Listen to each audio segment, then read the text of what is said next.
자, 오늘도 우리가 주시는 말씀으로 기도 제목으로 하루를 시작하겠습니다. 한번 따라 하시겠습니다. 평안함을 누릴 수 있는 온전한 믿음을 주시고 복음의 사명을 끝까지 감당하게 하소서. 할렐루야. 아멘. 정원을 가꾸거나 농사를 지어본 분들은 아시겠지만 생명력과 번식력이 뛰어난 것이 다른 게 아니라 잡초예요.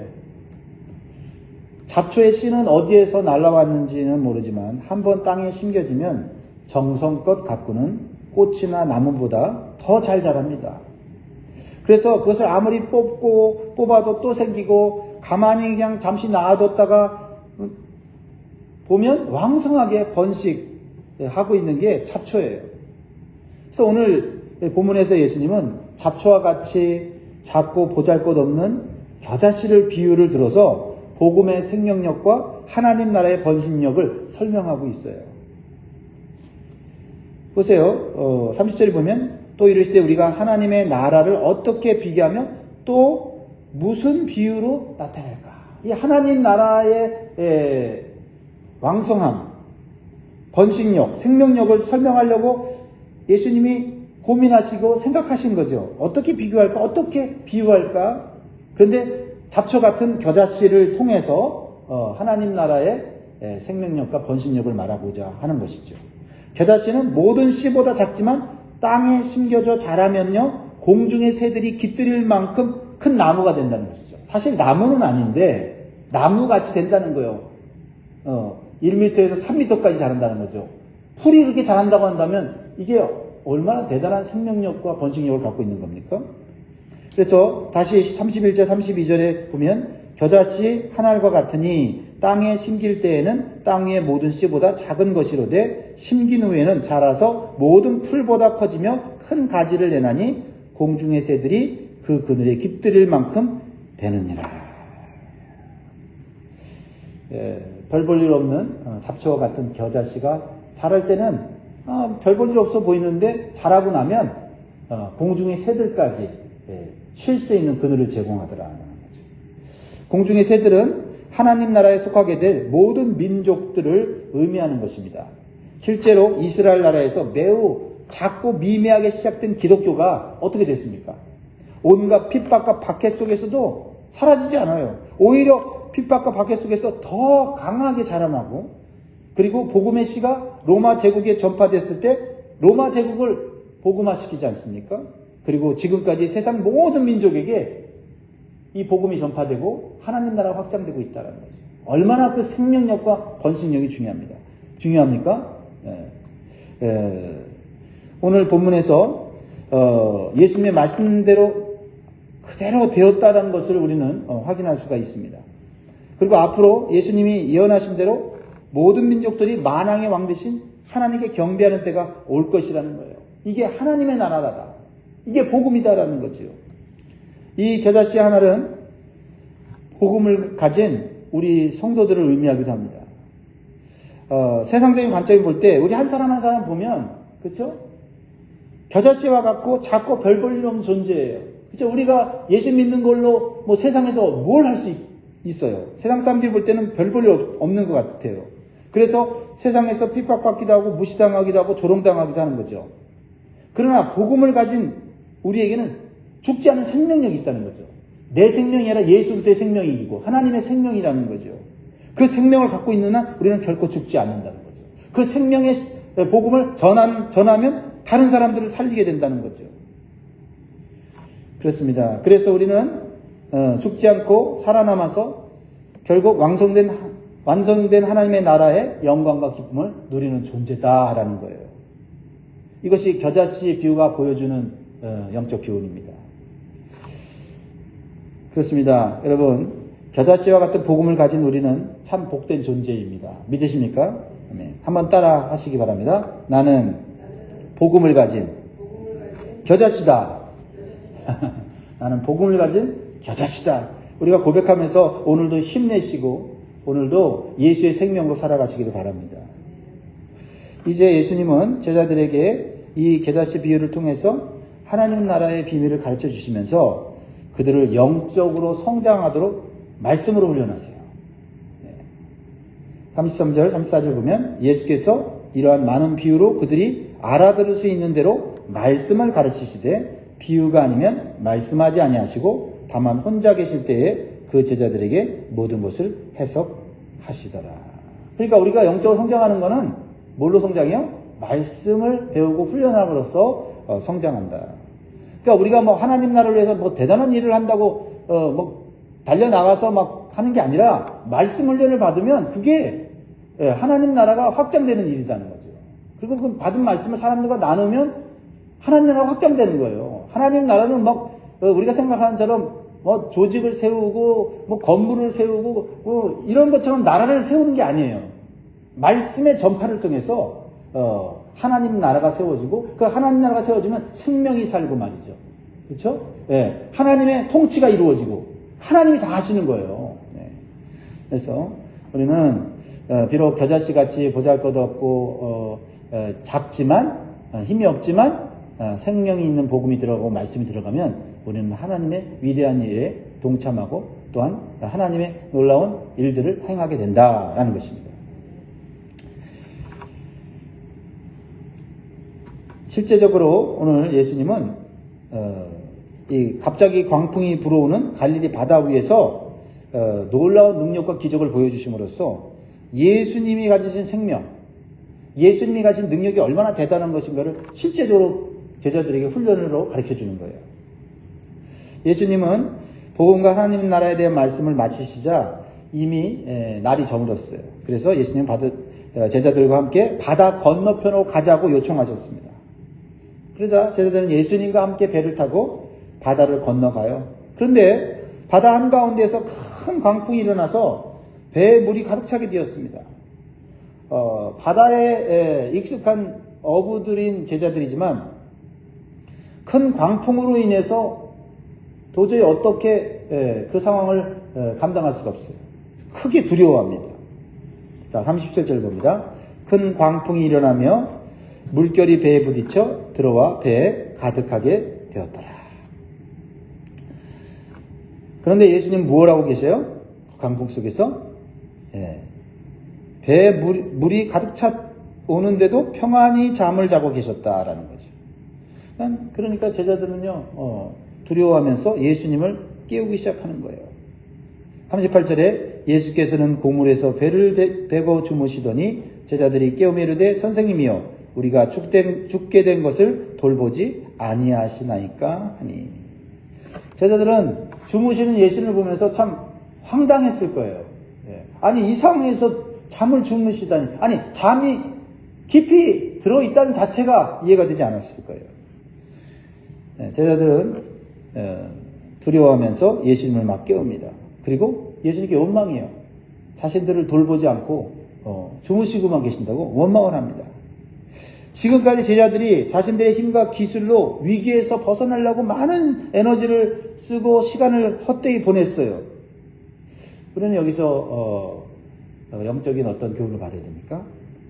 그들이 자신의 힘으로 막 애쓰고 힘쓰기보다는, 그리고 예수님을 원망하기보다는 믿음으로 예수님께 기도했다면 더 빨리 더 좋은 결과를 얻었을 것이다 라는 거죠. 그렇죠? 우리는 내 힘으로 할 것 다 해보고 안 되면 그때서야 예수님을 찾아 기도하는 것도 아니고 예수님을 원망하는 모습을 보이다가 있다는 거죠. 그렇죠? 그렇게 하지 말라는 거죠. 처음부터 위기를 만나면 예수님의 능력을 믿고 예수님께 간구하면 지혜를 주시고 극복할 수 있는 힘을 주시는 줄 믿습니다. 가능한 한 빨리 주님 앞에 나아가 주님께 기도하는 거예요. 사랑하는 성도 여러분, 우리가 시련과 역경을 만났을 때 예수님이 눈을 감고 있는 계신 것처럼 느낄 수가 있어요. 그렇죠? 그러니까 우리는 어떤 게 있냐면 시련과 역경을 만나면 예수님이 역사하기를 바라요. 그렇죠? 그러다가 역사하지 않으면 그냥 괜시리 예수님을 원망하고 하나님을 원망하죠.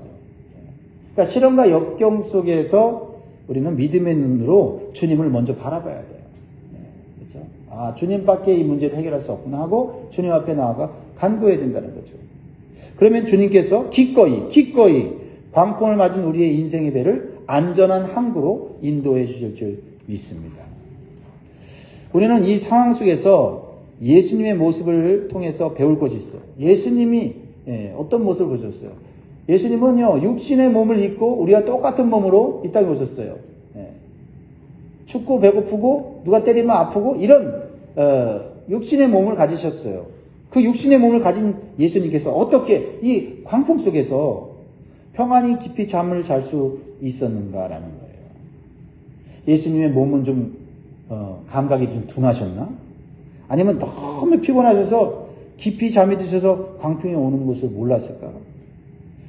예수님께서 광풍 가운데 주무실 수 있었던 그것은 다름이 아니라 하나님에 대한 깊은 믿음의 관계 때문이다. 하나님에 대한 믿음과 신뢰가 온전했기 때문이다라는 거예요. 그렇습니다. 하나님에 대한 절대적인 믿음과 신뢰는 마음의 평안을 가져다 주는 거예요. 예수님께서 타고 가신 배를 하나님께서 지켜주시고 보호해 주실 것을 온전히 믿었기 때문에 평안히 잠을 잘 수 있었던 것입니다. 시편 4편 8절에 내가 평안히 눕고 자기도 하리니 나를 안전히 살게 하시는 이는 오직 여호와 신이다. 예수님은 광풍이 왔지만 예수님이 광풍 속에서 허무하게 죽게 하나님이 내버려 두지 않는다는 것을 이미 알고 계셨어요. 하나님에 대한 신뢰가 있었다는 거죠. 또한 예수님은 광풍 속에서 평안히 주무실 수 있는 것은 하나님과의 온전한 사랑의 관계 때문이다라는 거죠. 예수님은 하나님의 아들로서 하나님과 온전한 사랑의 관계에 있었어요. 그 사랑은 완전한 사랑이에요. 하나님과 하나님의 아들과의 이 사랑은 정말 완전한 사랑이어서 그 사랑 안에는 어떠한 두려움이 없어요. 어떠한 두려움이 들어올 수 없다는 거죠. 그래서 그것을 깨달은 성경 저자가 누구냐면 사도 요한이에요. 사도 요한은 인간적인 사랑은 불완전하고 인간적인 사랑 안에는 두려움이 있어요. 근데 하나님과 사랑이 깊이 맺어지면 그 사랑 안에는 두려움이 없단 말이죠. 그 사랑에 거하면 평안합니다. 안전합니다. 그래서 이렇게 얘기해요. 요한일서 4장 18절에 사랑 안에 두려움이 없고 온전한 사랑이 두려움을 내쫓나니 두려움에는 형벌이 있음이라 두려워하는 자는 사랑 안에서 온전히 이루지 못하였느니라 라고 말하고 있어요. 우리가 예수님과의 사랑 가운데 깊이 들어가서 예수님의 사랑을 영적으로 깊이 체험하고 그 사랑 안에 우리가 거하게 되면 그 사랑 안에 우리가 거할 때 어느 누구도 건드리지 못한다는 걸 느끼게 돼요. 그래서 두려움이 없어요. 그래서 담대하게 되는 거예요. 그래서 로마서 8장 에 보면 37절부터 보면 예수님 사랑 안에 거하는 사람, 예수님의 사랑을 확신하는 사람, 예수님의 사랑과의 관계가 온전하게 된 사람은 이렇게 된다는 것이죠.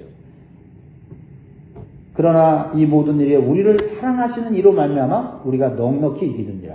내가 확신하노니 사망이나 생명이나 천사들이나 권세자들이나 현질이나 장래일이나 능력이나 높음이나 기쁨이나 다른 어떤 피조물이라도 우리 주 예수 그리스도 안에 있는 하나님의 사랑에서 끊을 수 없으리라.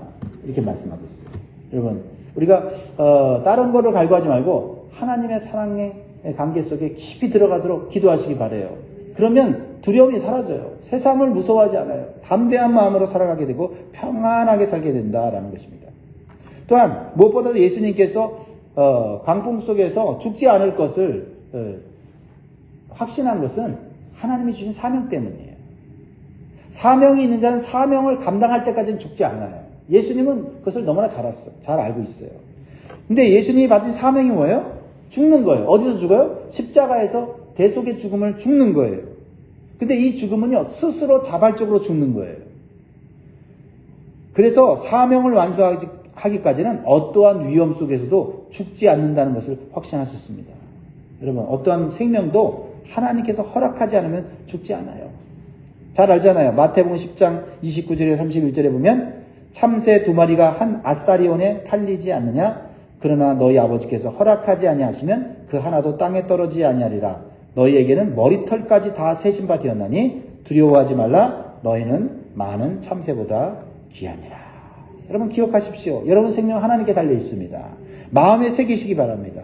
그리고 광풍 속에서 평안히 잠을 주무시는 예수님의 모습을 우리가 배울 수 있기를 바라요. 예수님은 하나님에 대한 깊은 믿음이 있었죠. 또한 예수님은 하나님에 대한 온전한 사랑을 확신하고 경험하고 있어요. 그래서 광풍 속에서도 평안히 주무실 수 있다는 겁니다. 예수님만 누리는 평안이라면 예수님이 성경에 기록하게 하시지 않았겠죠? 예수님이 누리신 평강은 바로 우리가 누리시는 평강인 것을 가르쳐 주시는 거예요.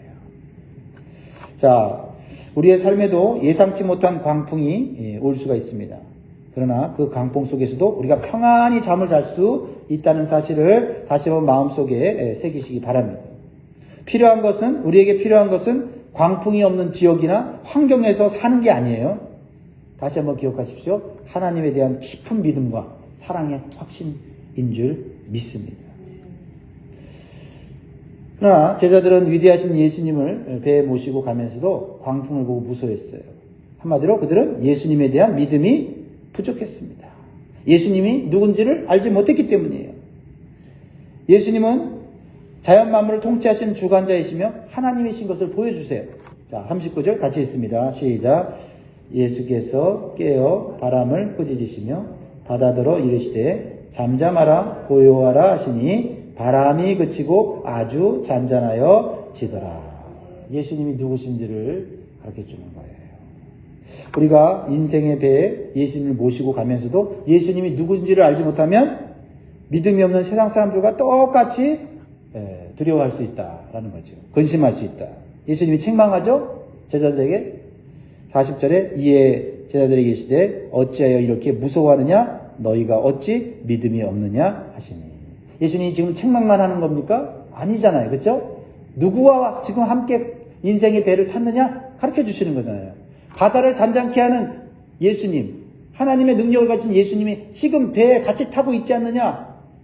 왜 믿음이 없느냐라고 책망하시면서 믿음을 가지면 된다라고 말씀하고 있는 것입니다. 한번 확인해 보시기 바랍니다. 여러분의 인생의 배에 예수님이 타고 계십니까? 아멘. 그렇다면 여러분 세상을 두려워하지 마십시오. 환경을 두려워하지 마십시오. 예수님을 믿고 의지하시기 바랍니다. 또한 우리가 광풍 속에서도 두려움의 대상이 바뀌면 평안한 삶을 경험할 수가 있어요.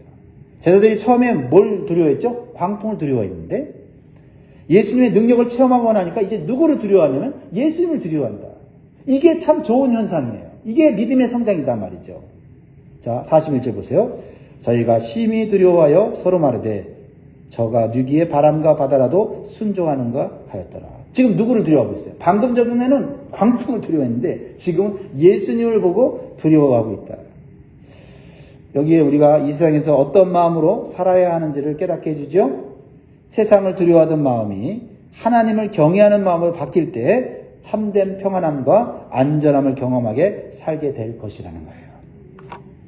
무엇보다도 예수님께서 주신 사명을 우리가 가지고 있을 때, 또 감당할 때는 우리가 예수님처럼 그런 확신이 있어야 돼요. 어떤 상황 속에서도 하나님은 우리를 보호하시고 인도하신다는 절대적인 믿음으로 살아야 될 줄 믿습니다. 예수님께서 제자들에게 배를 타고 건너편으로 가자고 하셨을 때는 뭐를 의미하냐면 광풍을 안 만난다는 게 아니라 광풍을 만날 수 있지만 예수님께서 그 생명을 보존하시고 안전하게 건너편으로 가게 하신다는 얘기거든요. 그러니까 우리에게 사명을 주셨을 때는 사명을 감당할 때 어려움이 없다는 얘기라 그 어려움에도 불구하고 예수님과 함께 가면 다 극복하게 된다는 것을 말씀하시는 거예요. 할렐루야. 그래서 예수님이 요한복음 6장 39절에 이렇게 말씀하셨어요. 나를 보내신 이의 뜻은 내게 주신 자 중에 내가 하나도 잃어버리지 아니하고 마지막 날에 다시 살리는 이것이니라. 할렐루야. 정말 우리 예수님이 얼마나 참 대단한 분이에요. 사명 주실 때는 그 사명 감당할 때까지 보호하신다는 거죠. 그리고 사명을 감당하고 죽어도 다시 살리신다. 얼마나 이 자신감이 넘치시는 예수님의 말씀입니까? 우리에게 소망이 되고 위로가 됩니다. 말씀을 맺겠습니다. 이제 새해가 시작됐습니다. 네. 앞으로 시련과 고난의 광풍이 불어올 수가 있어요. 하지만 우리가 예수님과 함께 가는 인생이 되면 됩니다. 그리고 생명의 주관자이신 하나님과 믿음과 사랑의 관계 속에서 우리가 살아가기로 우리가 힘써야 될 줄 믿습니다. 그러면 어떠한 환난과 핍박 가운데서도 승리하게 되고 우리는 오히려 많은 사람들을 주님께로 인도하는 복된 인생이 되어질 줄 믿습니다. 기도하겠습니다.